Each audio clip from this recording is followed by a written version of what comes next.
नमस्कार साथियों। तो स्वागत है आपका फिर से एक बार इस ऑनलाइन यूट्यूब प्लेटफॉर्म पर। चलिए तो आज एक बेहतरीन टॉपिक ऑफ द डे के साथ में हम आज की इस क्लास में मैं आपको एक प्यारे से थॉट के साथ में एक कंसेप्ट को क्लियर करूंगा।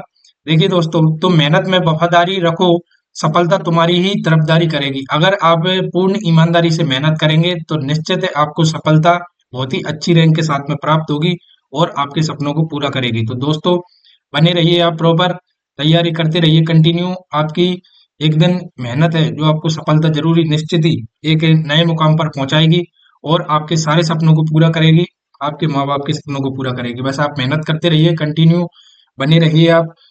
देखिए दोस्तों, आज का जो टॉपिक है आपका रहने वाला है ग्लास गो कोमा स्केल।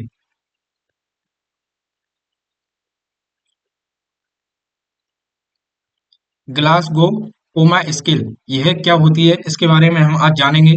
देखिए दोस्तों, ग्लास गो कोमा स्केल का उपयोग हम level of consciousness level of consciousness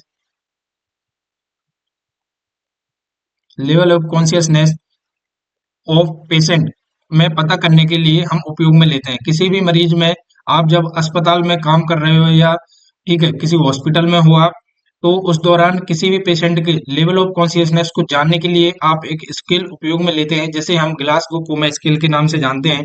इसका एग्जामिनर यहाँ से शानदार प्रश्न यही पूछेगा, बताइए लेवल ऑफ कॉन्शियसनेस को जानने के लिए आप कौन सा स्केल का उपयोग करोगे हॉस्पिटल में। तो बता देंगे आप साफ साफ, ग्लासगो कोमा स्केल का उपयोग हम level of consciousness in the patient में हम करते हैं।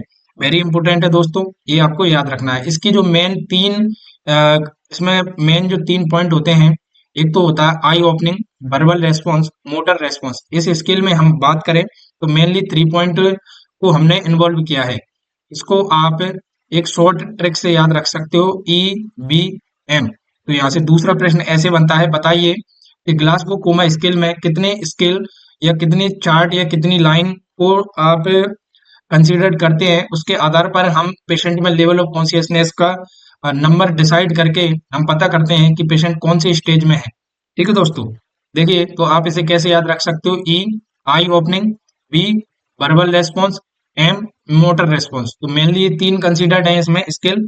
देखिए दोस्तों, यहाँ पर हम बात करें किसी भी मरीज में, यहाँ पर हम आई की बात करें, देखिए स्पॉन्टेनियस, यहाँ पर पूर्ण तरीके से यहाँ पर आंखें खोला हुआ है मरीज और यहाँ पर उसकी आंखें रेस्पॉन्स कर रही हैं, पलक रही हैं, झपक रही हैं, आप बातें कर रहे हो तो प्रॉपर कॉन्शियस में है, तो उसे 4 मार्क देंगे आप। एग्जामिनर यहाँ से प्रश्न कैसे पूछेगा, यहाँ से इन बिंदुओं में से कोई से भी एक बिंदु को एक प्रश्न में पूछेगा और बताएगा कि बताइए कितने मार्क आप पेशेंट में ऑब्टेन करोगे। तो वेरी इंपॉर्टेंट है, स्पॉन्टेनियसली जब क्लाइंट पूरी आंखें खुला हुआ है और रेस्पॉन्स कर रहा है, पलक झपका रहा है, तो उस मरीज को आप 4 मार्क दोगे। कितने नंबर दोगे? 4। अगर आपके बोलने पर आंखें खोल रहा है तो आप उसे 3 नंबर दोगे। टू प्रेशर, प्रेशर लगाने से आंखें खोल रहा है तो 2 नंबर देंगे। नन, अगर कुछ भी रेस्पॉन्स नहीं कर रहा है तो आप उसे 1 नंबर दोगे। ऐसे ही हम वर्बल रेस्पॉन्स की बात करें, किसी भी मरीज में जब आप बातें करोगे तो ओरिएंटेड 5 नंबर कब दोगे? जब बहुत अच्छे से बातें कर रहा है, आपने उससे नाम पूछा, नाम बता दिया उसने बहुत अच्छे से, ठीक है, और आपने उसकी जानकारी मांगी तो वो सारी जानकारी दे दी मरीज ने, तो उसे आप 5 नंबर दोगे। यहाँ पर कंफ्यूजन की बात करें, अगर किसी पेशेंट से आपने नाम पूछा, वो थोड़ी देर सोच रहा है, फिर उसके बाद नाम बता रहा है, ठीक है, उससे जाति पूछी, उसको जाति का पता नहीं है, उससे पूछा भाई कितने हैं, तो ऐसे अगर वो हिचकिचा रहा है बताने में तो आप उसे 4 नंबर दोगे, कंफ्यूज्ड है। यहाँ पर 3 नंबर कब दोगे? जब मरीज से पूछा तो वो कुछ वर्ड्स बोल रहा है, ला ला ला, ऐसे कुछ वर्ड रिपीट कर रहा है, ठीक है, प्रॉपर रेस्पॉन्स नहीं कर रहा है, तो उसे 3 नंबर देंगे। साउंड, सिर्फ आवाज निकाल रहा है ऐसे कुछ, तो आप उसे 2 नंबर देंगे। यहाँ पर नन की बात करें, कुछ भी रेस्पॉन्स नहीं कर रहा है तो आप उसे, ऐसे मरीज को आप 1 नंबर दोगे। ठीक है, यहाँ पर तीसरी कंसिडर करोगे आप स्केल में ओबे कमांड।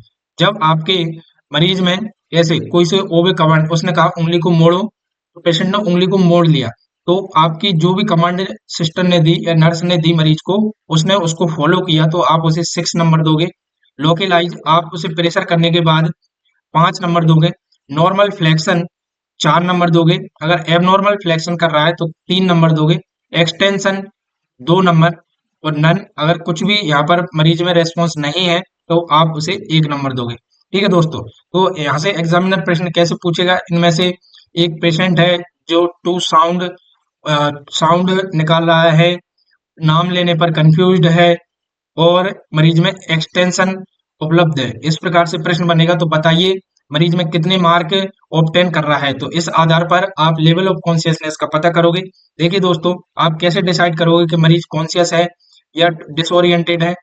देखिए दोस्तों, यहाँ पर हम नॉर्मल बात करें आपकी स्केल में 3 से 15, 3 से 15 जो इसका स्कोर रहता है, रेंज रहती है स्केल की। तो एग्जामिनर यहाँ से दूसरा प्रश्न क्या पूछेगा कि सबसे लोवेस्ट स्केल में कितने नंबर रहते हैं, तो 3, और हाईएस्ट स्कोर कितना होता है, तो 15।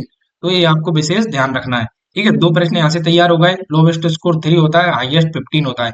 अब पेशेंट को कौन से स्टेज में है, वो लेवल ऑफ कॉन्शियसनेस कैसा है, तो आप इन स्कोर को काउंट करके आप पता लगा सकते हो। अगर माइल्ड कॉन्शियसनेस में है तो 13 से 15 स्कोर आएगा पेशेंट का। अगर मॉडरेट कॉन्शियसनेस लेवल है उसका तो 9 से 15, और सीवियर कंडीशन है तो 3 से 8 के बीच में मरीज में आप total I response, verbal response और मोटर रेस्पॉन्स तीनों के नंबर काउंट करोगे तो इस प्रकार आपको नंबर जोड़ने को मिलेंगे। तो आप लेवल ऑफ कॉन्शियसनेस मरीज में पता लगा सकते हो। अगर 3 से 8 है तो सीवियर कंडीशन है, 9 से 12 है तो मॉडरेट कंडीशन है, और 13 से 15 है तो माइल्ड कंडीशन है दोस्तों। तो मेनली इंपोर्टेंट आपको विशेष चीज ध्यान रखनी है, ग्लासगो कोमा स्केल का उपयोग पेशेंट का लेवल ऑफ कॉन्शियसनेस का पता करने के लिए हम हॉस्पिटल में उपयोग में लेते हैं। इसके मेन 3 स्केल होते हैं जिसमें eye opening, verbal response, motor response 3 चीज रहती हैं। यहाँ पर लोवेस्ट स्कोर की बात करें तो 3 रहता है, हाईएस्ट स्कोर 15 होता है। यहाँ पर माइल्ड कब बोलेंगे, जब 13 से 15 स्कोर हो। मॉडरेट कब बोलेंगे, जब 9 से 12 हो। सीवियर कब बोलेंगे, 3 से 8 हो। ठीक है दोस्तों, और यहाँ पर आई की बात करें तो spontaneous, to sound, to pressure, none. ये आप इस प्रकार से आ, ये सारी चीजें मरीज में देखोगे, उस प्रकार आप नंबर काउंट करके मरीज का लेवल ऑफ कॉन्शियसनेस का पता लगा सकते हो दोस्तों। ठीक है दोस्तों, आज के टॉपिक यही था। शानदार टॉपिक है, यहाँ से एग्जामिनर प्रश्न पूछ लेता है। बने रहिए आप इसी यूट्यूब चैनल पर। इस वीडियो को लाइक कर दीजिए, कमेंट सेक्शन में कमेंट कर दीजिए, और कंटिन्यू मेहनत करते रहिए। निश्चित है सफलता आपको एक दिन जरूर मिलेगी। ठीक है दोस्तों।